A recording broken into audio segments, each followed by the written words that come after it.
No coração da Amazônia, onde o verde se estende sem fim e a água nutre a vida, o Amapá se ergue como guardião de uma riqueza natural inestimável.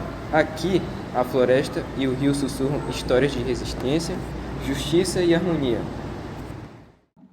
Olá, pessoal. Eu me chamo Eloá Vitória, sou aluna da Escola Gonçalves Dias e hoje a gente vai entrevistar o servidor da Secretaria do Meio Ambiente. Você pode se apresentar? Sim. Olá, Eloá. É um prazer estar aqui. Eu me chamo Jerônimo Dias, sou biólogo, trabalho na Secretaria de Estado do Meio Ambiente do Amapá, no setor de Unidade de Conservação e Biodiversidade. Eu posso fazer algumas perguntas para você? Sim, por favor. O que são unidades de proteção integral e unidades do uso sustentável? São todas áreas de proteção, tá? As unidades de conservação, junto com outras áreas de proteção, formam as áreas protegidas. Dentro dessas unidades de conservação, nós temos unidades de proteção integral e unidades de uso sustentável, além de outras áreas que são protegidas, como terras indígenas, áreas de proteção permanente e reserva legal. Tá? Dentro das unidades de conservação, aquelas que são de proteção integral, elas são destinadas para puramente conservação do meio ambiente, da biodiversidade e de todo o paisagismo e o ecossistema. Já as unidades de proteção de uso sustentável são unidades que são destinadas para fins de desenvolvimento sustentável.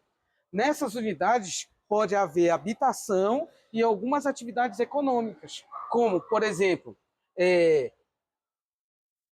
agricultura familiar, tá? Manejo florestal, alguns tipos de exploração de mineral, de solo, uso de recursos hídricos, tá? Entre outras atividades. Isso. Eu vou fazer mais uma aqui para você. O porquê são unidades de conservação? Tá. A gente usa as unidades de conservação para preservar o meio ambiente. Tá? A gente entende que o ser humano ele precisa desenvolver social e economicamente, só que a gente tenta conciliar esse desenvolvimento com a proteção do ambiente, evitando ou minimizando ao máximo os impactos ambientais sobre o meio ambiente. Ok. O porquê o plano de manejo é importante para as unidades de conservação? Tá?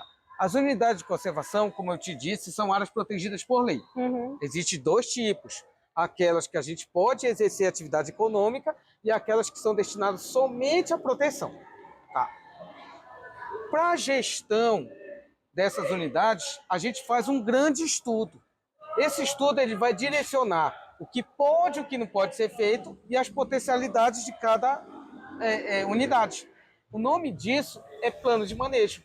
Uhum. Tá? Então, esse plano de manejo ele é um estudo técnico que é feito envolvendo todos os setores, a parte biológica, a parte social, a parte econômica, e juntamente com um plano diretor de gestão, que vai direcionar o órgão gestor para que ele possa controlar essas atividades. Tá? E aí a gente vai poder exercer essa atividade. É nesse plano de manejo que diz que determinada área pode haver manejo florestal, a outra área já é destinada para agricultura, uma outra área a gente pode explorar recursos de coleta, castanha, por exemplo, essa outra área que já produz um bioativo que a gente pode vender. Então, assim, aqui pode ter pesca, aqui não. Tá? Então, esse plano de manejo ele vai controlar a gestão. Muito bem. E como você observa a educação ambiental no estado do Amapá? Tá. A educação ambiental ela é a base da conscientização da preservação. Tá? Quando a gente fala em conservação e preservação ambiental, as pessoas associam logo isso a um bloqueio econômico. Eles acham que não dá para associar o desenvolvimento social e econômico com a proteção. Tá? Só que isso é uma ideia equivocada. Como é que a gente trabalha essa mudança de pensamento? Aí que entra a parte da educação ambiental. Uhum. E isso a gente tem que começar a trabalhar essa parte desde criança, desde pequenininho. O ser humano ele tem que crescer com essa conscientização de que o meio ambiente é importante, a nossa vida depende desse ambiente, poluir o ar, poluir as águas, poluir o solo, isso vai acabar prejudicando a gente. Só que a gente tem que desenvolver economicamente, as cidades têm que crescer, a gente precisa gerar renda, e a gente então tem que entender que essa associação entre preservação, conservação e desenvolvimento tem que andar de mão dada. Tá? E isso a gente tem que trabalhar justamente na questão da educação. Aí que entra a educação ambiental. Ok, muito obrigado. Foram essas perguntas. E é isso, pessoal. Eu que agradeço, tá? E estamos à disposição. Muito obrigada. O Amapá, com sua vasta cobertura florestal e baixíssima taxa de desmatamento, desempenha um papel crucial na luta global por justiça climática. Olá, estamos aqui com o nosso convidado que vai falar um pouco sobre o assunto química ambiental. Olá, eu me chamo Lúcio, sou graduado em licenciatura em Química, sou professor da Rede Estadual de Ensino e espero contribuir nesse documentário a respeito desse assunto. Eu irei fazer umas perguntas agora sobre o assunto. Quais as contribuições da química para a preservação do ecossistema no Amapá? Bom, quando a gente fala de preservação de ecossistema, as aplicações da química são diversas e são muito vastas, né?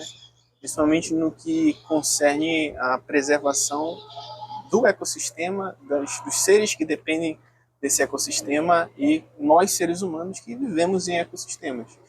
Então, acredito que a química tem um papel fundamental no monitoramento de poluentes, substâncias tóxicas que são despejadas ou que precisam ser impedidas de serem propagadas em ecossistemas que possa causar em seres vivos, em outras formas de vida, a questão dos malefícios. De que forma a química ambiental pode auxiliar na identificação e mitigação de poluentes no Amapá? Bom, a química ambiental, como eu falei na pergunta anterior, ela tem esse papel de monitoração, né? Existem alguns órgãos que são responsáveis pela identificação e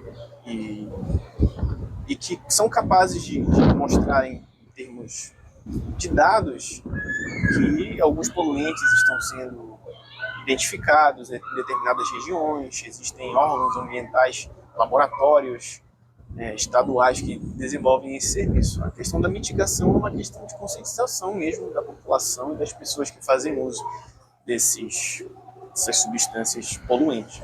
De que maneira as análises químicas podem ajudar na conservação da biodiversidade do Amapá, em especial nas áreas protegidas? Bom, as análises químicas elas podem ajudar na conservação dessas áreas porque existe uma necessidade grande da investigação de áreas que podem estar sofrendo com a poluição. Áreas protegidas, elas são áreas que não devem ser alvo de atividade humana, de maneira alguma, né? A não ser atividade de pesquisa. Então, nisso se enquadra atividades de desmatamento, atividades de garimpo, atividades que produzem uma quantidade de poluentes, como o garimpo, principalmente, que é necessária a investigação, né? A presença do mercúrio na água assola muitas comunidades em áreas protegidas do nosso estado. Então, essas análises químicas são fundamentais para a identificação desses poluentes. Sim. De que maneira as análises químicas podem contribuir para a conservação e uso sustentável das plantas medicinais do bioma amazônico no Amapá? Bom, nosso estado é conhecido, o bioma amazônico é conhecido pelas plantas medicinais que são vastas, né? Muitos produtos fitoterápicos, nutracêuticos, utilizam essas plantas como matéria-prima. A questão das análises químicas para a conservação e uso dessas plantas, elas entram justamente no sentido dos princípios da química verde, que é a produção de menos resíduos, e entender que essa matéria-prima ela é uma matéria-prima que pode se esgotar. Então exige o uso consciente desse material para que essas matérias-primas possam estar constantemente alimentando e fomentando esse tipo de mercado, digamos assim, de fitoterápicos. Qual o potencial da flora do Amapá e como ela pode contribuir na perpetuação dos conhecimentos populares sobre a medicina tradicional? Bom, a flora do nosso estado, ela possui relação direta com os tratamentos medicinais que há anos atrás eram utilizados. Afinal, nossa flora é rica em plantas medicinais. Então, o potencial dessa flora sobre a medicina tradicional ainda é muito grande. A grande questão hoje é você verificar que existe um mercado emergente de fitoterápicos, de nutracêuticos que são comercializados utilizando essa flora como material, como matéria-prima. Então hoje não é só mais a flora ou a planta que era usada para fazer o chá, ou era a planta que era usada para fazer determinado medicamento para tratar determinada doença. Hoje em dia você tem o princípio ativo dessas plantas encapsulado numa caixinha para você tomar uma vez no dia. Então o potencial dessa flora, dessas plantas medicinais, ainda é muito grande e eu diria que desconhecido. Tá ok, então muito obrigado, professor, pela sua entrevista. Agradeço. Eu que agradeço.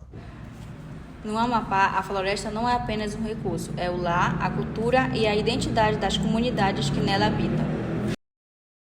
Nós estamos aqui com o professor André para abordar o tema justiça climática. Olá a todos. Desde já agradecer o convite, da Escola Gonçalves Dias. Eu me chamo André Luiz Camilo Braga, eu sou professor da rede estadual há mais de 13 anos. Sou geógrafo de formação, licenciado bacharel em geografia, sou perito e auditor ambiental e mestre em geografia. Atualmente, além de professor, eu componho também a rede técnica da CED, dentro da Unidade de Educação Ambiental, e também sou professor formador do CVEDUC, dentro do Núcleo de Formação Continuada. Então nós vamos começar com as perguntas. Você acha que é possível promover o desenvolvimento sustentável no Amapá, equilibrando a preservação ambiental com o crescimento econômico local? Bom, na verdade, eu acho que a palavra já não é mais nem possível, já é necessário. Eu acho que é o grande dilema do mundo hoje é essa conciliação entre desenvolvimento sustentável e econômico. A humanidade vem tentando equilibrar isso desde a Revolução Industrial, e o Amapá, ele tem uma característica de ser um estado muito novo, um dos estados mais novos da federação. Então, toda a estrutura econômica e social desenvolvida no estado ainda é muito recente. Então, a gente pode acompanhar os erros de territórios mais antigos, como o Centro-Sul, e não cometê-los aqui, tendo em vista que nós já temos uma característica muito peculiar do ponto de vista ambiental, que é o estado mais preservado da federação. O problema é que nós precisamos conciliar toda essa gama de preservação das florestas e retirar da floresta o sustento para a população, não somente a população local, tradicional, mas também a população urbana. Então esse dilema hoje ele é extremamente necessário. Deixou de ser possível, ele é necessário, tendo em vista a deficiência de inúmeros recursos naturais. Então a Amapá ainda tem essa peculiaridade de ter seus recursos, na sua grande parte, preservados. E o nosso dilema hoje do Estado é justamente conciliar o Estado mais preservado com a economia que respeite os povos tradicionais, com uma economia voltada, de fato, para quem vive aqui, quem é amazônida, uma economia que não gere resíduos, que não gere impacto, mas que traga desenvolvimento para a região. Quais são os principais desafios para a implementação eficaz de políticas públicas voltadas à proteção das florestas do Amapá? Primeiro grande desafio é justamente você entender o teu ambiente. Parte das políticas públicas que são voltadas para a questão ambiental, ou preservação ou conservação das florestas, a maioria delas não entende muito a dinâmica natural e nem a dinâmica sócio que é estabelecida. Então, entender que a gente é o último estado do extremo norte da Amazônia, entender que nós estamos na foz do maior rio do mundo, entender que nós temos populações que dependem diretamente da floresta, e nesse sentido, o desafio é como eu posso retirar da floresta o meu sustento, mas mantê-la, a floresta intacta para gerações futuras. ou seja, recursos que em outros lugares já estão escassos, e ainda temos o privilégio de ter aqui a grande maioria intacto. E sabemos que nós vamos ser a menina dos olhos. A Amazônia já é a menina dos olhos do mundo todo. Não é à toa que a COP vai ser realizada na Amazônia, no estado do Pará, na capital Belém. Então, não é por acaso, é por uma preocupação não somente ambiental, mas é por uma preocupação do próprio capital. Então, por trás da cortina ambiental tem uma cortina de cunho econômico. Então, a gente precisa primeiro entender o nosso ambiente e saber que a política ela é pública e ela tem que abarcar primeiramente o povo, respeitando sim as questões ambientais, onde eu preciso entender que eu sou um Estado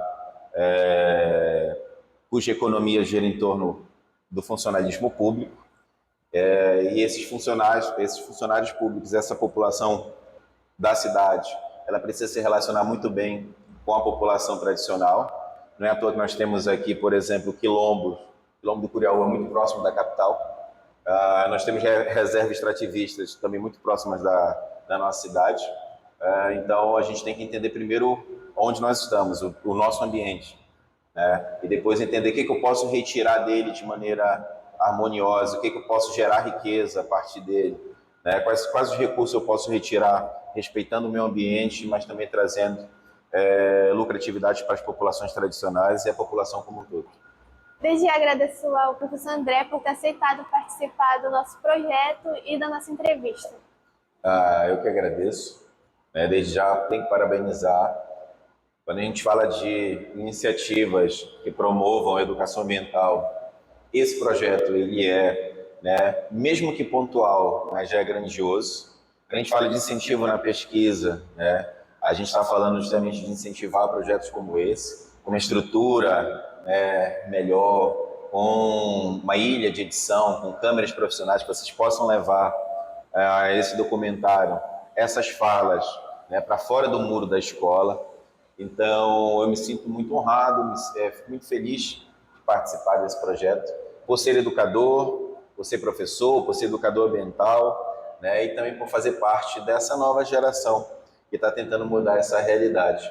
Então, eu almejo sucesso nesse projeto e contem comigo para a mudança de um mundo melhor.